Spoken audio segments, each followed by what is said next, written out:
If you're ordering McDonald's and your friend says they don't want fries,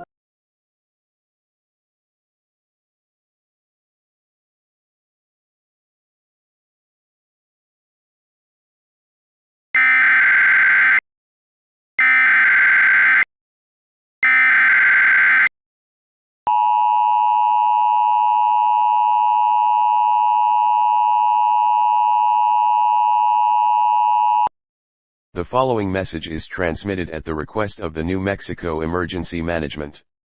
Due to massive wildfires in the area, authorities are directing residents in the southwestern region of New Mexico, including Grant, Hidalgo, Luna, and Sierra counties, to evacuate immediately.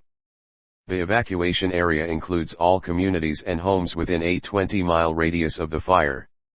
A temporary reception center has been established at the Deming High School Gymnasium located at 1100 South Nickel Street in Deming.